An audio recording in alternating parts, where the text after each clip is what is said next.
Assalamualaikum warahmatullahi wabarakatuh. Welcome back guys.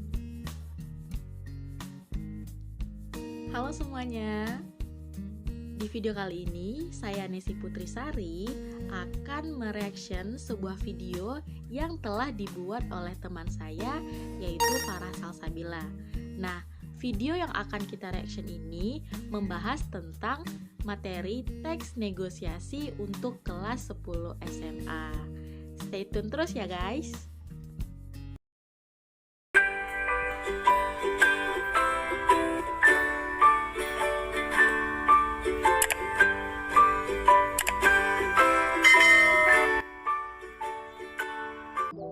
Assalamualaikum warahmatullahi wabarakatuh. Hai, kembali lagi di channel YouTube saya, Farah Salsabila. Baik, pada video kali ini saya akan menjelaskan materi tentang teks negosiasi. Materi ini untuk siswa kelas 10 atau kelas 1 SMA atau SMK. Terdapat pada KD 3.10, yaitu mengevaluasi pengajuan, penawaran, dan persetujuan dalam teks negosiasi lisan maupun tertulis. Dan KD 4.10 yaitu menyampaikan pengajuan, penawaran, persetujuan, dan penutup dalam teks negosiasi secara lisan atau tulis. Pengertian teks negosiasi.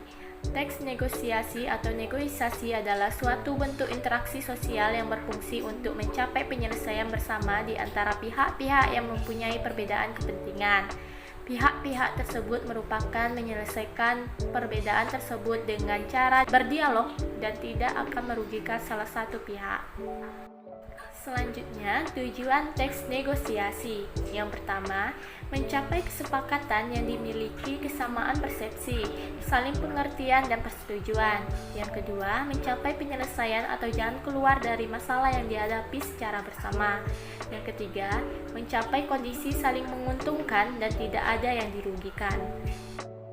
Selanjutnya, manfaat negosiasi, yaitu untuk mencapai jalinan kerjasama antara institusi, badan usaha, maupun perorangan dalam melakukan suatu usaha dan kegiatan bersama atas dasar saling pengertian. Proses negosiasi akan memberikan manfaat bagi perusahaan, diantaranya membuat hubungan bisnis menjadi lebih luas dan pasar lebih berkembang. Ciri-ciri teks negosiasi. Yang pertama, menghasilkan kesepakatan atau yang saling menguntungkan. Dua, mengarah pada tujuan praktis. Yang ketiga, memprioritaskan kepentingan bersama. Yang keempat, merupakan sarana untuk mencari penyelesaian. Jenis-jenis teks negosiasi. Yang pertama, berdasar jumlah negosiator. Ada negosiasi penengah dan negosiasi tanpa penengah. Yang kedua, negosiasi dengan berdasar situasi. Ada negosiasi formal dan negosiasi informal.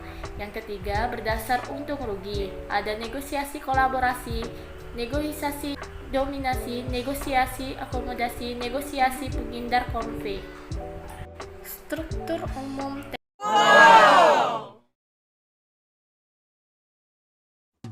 Nah, selesai sudah saya menonton video pembelajaran yang dibuat oleh rekan saya, Farah Salsabila. Nah, saatnya saya memberikan tanggapan. Oke, untuk tanggapannya pertama dapat kita lihat dari intro pembukaan yang telah dibuat oleh Farah Salsabila. Menurut saya, untuk intronya sendiri sudah cukup bagus, di mana dapat kita lihat intro pembukanya disajikan dengan warna yang cukup menarik serta terdapat musik dan tak lupa pula nama dari si pembuat video.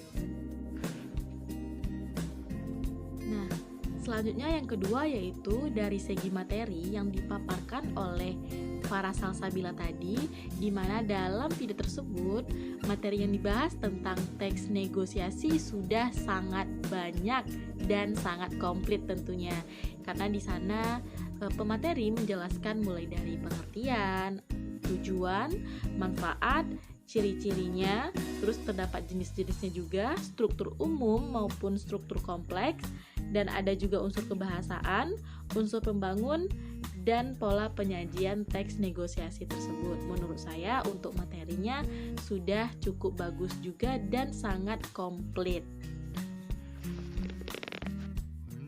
Namun, seperti kata pepatah, di setiap ada kelebihan pasti ada sedikit kekurangan.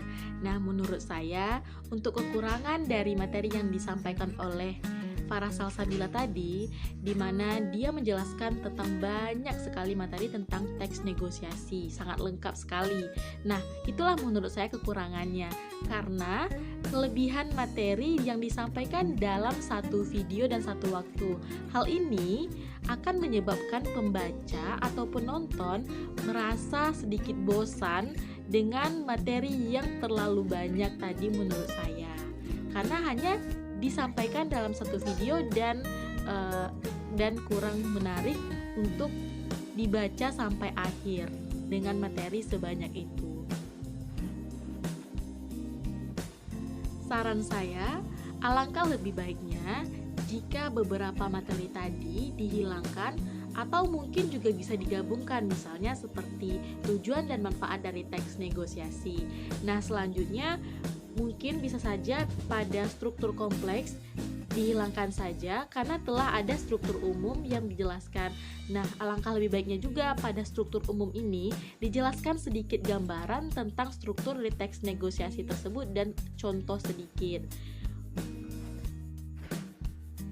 Yang terakhir dari materinya, mungkin pada materi jenis-jenis teks negosiasi ini juga dapat dihilangkan, karena dari video yang saya tonton tadi, jenis-jenis teks negosiasi itu sangat banyak, dan alangkah lebih baik lagi jika itu terdapat pada satu video pembelajaran lain, sehingga nantinya dapat menjelaskan dengan contohnya dan akan lebih kompleks lagi penjelasannya. Selanjutnya, dalam video pembelajaran tadi juga disertakan dengan contoh dari teks negosiasi tersebut. Namun, contoh teks negosiasi itu tidak dibuat di sana struktur penulisannya, sehingga menurut saya penonton akan sedikit merasa kesulitan untuk menentukan struktur tersebut dari contoh yang telah diberikan oleh pemateri. Yang terakhir dari video pembelajaran tersebut dapat kita lihat ada soal kuis. Menurut saya, kuis yang disajikan oleh pemateri tadi sudah cukup bagus, karena di sana dapat kita lihat ada beberapa soal yang dari soal mudah, sulit, dan sangat sulit. Selain itu, sebelum memasuki soal kuis juga terdapat sound efek yang membuat penonton lebih terangsang lagi dan adrenalinnya lebih terpacu lagi untuk menjawab soal-soal kuis yang telah disediakan dan dibuat oleh pemateri tadi. Oke, mungkin cukup sekian video reaction kali ini.